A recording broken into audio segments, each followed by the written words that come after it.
Hi viewers, আজকে আপনাদের সম্মুখীন আমি একটা তাবিজ নিয়ে হাজির হলাম। অবাধ্য স্বামীকে বাধ্য করিবার একটা তদবির। তো এই তাবিজটা খুবই একটা পাওয়ারফুলি তাবিজ। আমি বহুতবার এই কাজগুলো করেছি ভিউয়ার্স, আপনাদের সম্মুখীন আমি উপস্থিত করলাম। এই যে নকশাটা যেটা দেখতে পাচ্ছেন, এই নকশার এখানে ফলান বিনতে ফলান, তো এখানে দুজনের নাম লিখে দেবেন, স্বামী স্ত্রীর উভয় মা বাবার পিতার নাম, বাস আর কিছুই লাগবে না। তো ভিউয়ার্স, এই নকশা দিয়ে আমার এই তন্ত্রমন্ত্র দিয়ে যারা কাজ করবেন তারা অবশ্যই দেহটা বন্ধনা করে নেবেন।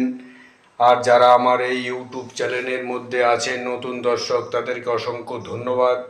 আর যারা ভাবছেন চ্যানেলটিকে সাবস্ক্রাইব করব কি করব না, চলেন জান পেহচান হয়ে যাবে, তারপরে আপনি আমার এই তন্ত্রমন্ত্র দিয়ে কাজ করবেন।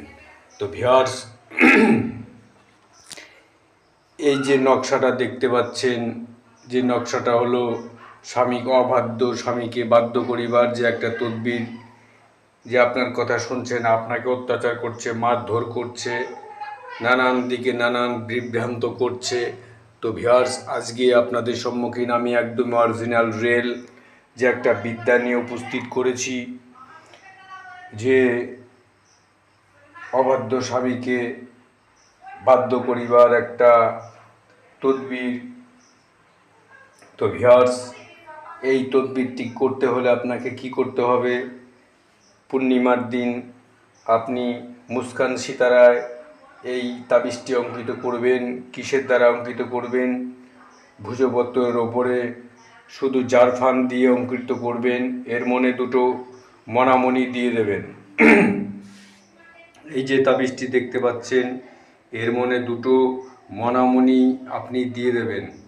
তারপরে আপনাকে সেই দুজনের নাম লিখে মণামণি দিয়ে আপনি মোমের দ্বারায়, মৌমাছির চাকের মোমের দ্বারায় আপনি এটা বন্ধ করিবেন। আর কিছুই করতে হবে না।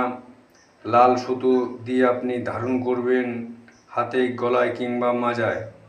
তো ভিউয়ার্স, তো আমি এখানে ভিডিওটি শেষ করছি। যদি ভালো লাগে অন্যজনকে দেখার সুযোগ করে দিন। জয় মা কালী, মঙ্গল ভাবা, জয় সতীতান্ত্রী, জয় মা কালী।